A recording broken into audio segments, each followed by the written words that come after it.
भारत के chief of defence staff general Anil Chauhan ने हिंदुस्तान से हजारों किलोमीटर की दूरी पर सिंगापुर में ब्लूमबर्ग और रॉयटर्स को दिए हुए अपने एक अंग्रेजी के इंटरव्यू में यह माना कि हाँ जरूर हमारा कुछ नुकसान हुआ, हमारे कुछ जेट्स गिरे, लेकिन यह जरूरी नहीं है कि हमारे जेट्स गिरे।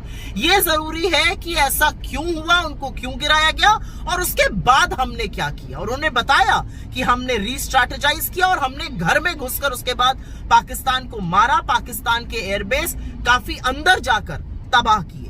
यही तो पहचान है डिसिप्लिन्ड आर्म्ड फोर्स की, यही तो पहचान होती है शूरवीरों की, उनके पराक्रम की, उनके शौर्य की। जब वो मन बना लेते हैं तो वो दुश्मन को सबक सिखाते हैं और वो थोड़ा बहुत अगर नुकसान हुआ तो उसको मानने से इनकार नहीं करते। ये कौन मान सकता है कि अगर आप एक युद्ध लाइक सिचुएशन में हैं, आप एक कॉन्फ्लिक्ट में हैं, तो जरूर आपका कुछ नुकसान होगा और उसको मानना ही तो हमारी साख है, उसको मानना ही तो हमारी क्रेडिबिलिटी है, क्योंकि उसको मानकर हमने उसके बाद क्या किया वो ज्यादा जरूरी मुद्दा है।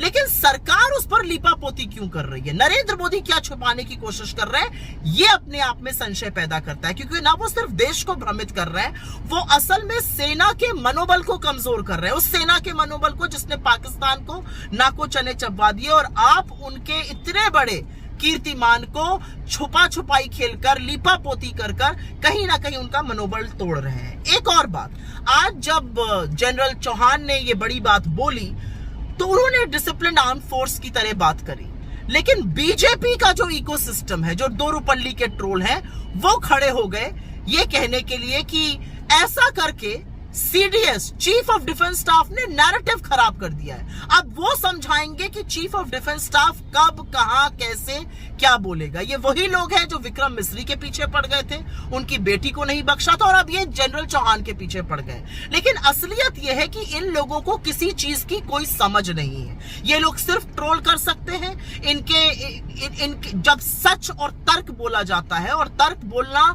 यूनिफॉर्म के लोगों का, टॉप डिप्लोमैट्स का काम है, और जब वो तार्किक बातें करते हैं, जब वो सच्चाई बयां करते हैं, तो इनके झूठ के पुलिंदे ध्वस्त हो जाते हैं और ये औंधे मुंह गिर पड़ते हैं। और उसके बाद ये हर उस व्यक्ति को अटैक करते हैं जो इनकी सच्चाई को उजागर करता है, और उसमें चाहे वो चीफ ऑफ डिफेंस स्टाफ हो, चाहे वो फॉरेन सेक्रेटरी हो, कोई भी हो।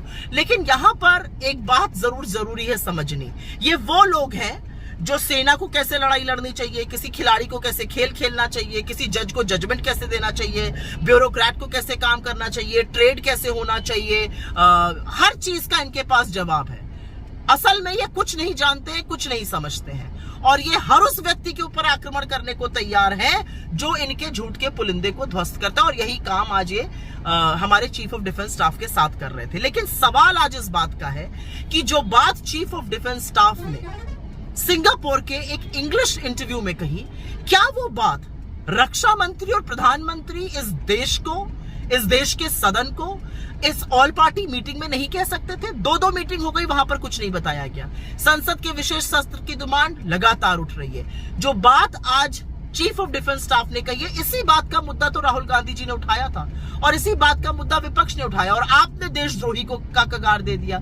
दिक्कत की बात यह है कि लोकतंत्र में छुपाया नहीं जाता है। लोकतंत्र में शूरवीर सच बताते हैं, और उस सच के बाद हमने हौसला और हिम्मत रख के क्या किया ये भी बयां करते हैं। ये काम चीफ ऑफ डिफेंस स्टाफ ने किया है, लेकिन नरेंद्र मोदी कुछ तो छुपाने की कोशिश कर रहे हैं। वो क्यों कर रहे हैं इसका जवाब सिर्फ वो दे सकते हैं, लेकिन इस प्रोसेस में वो सेना के मनोबल के साथ और इस देश के विश्वास के साथ जरूर खिलवाड़ कर रहे हैं।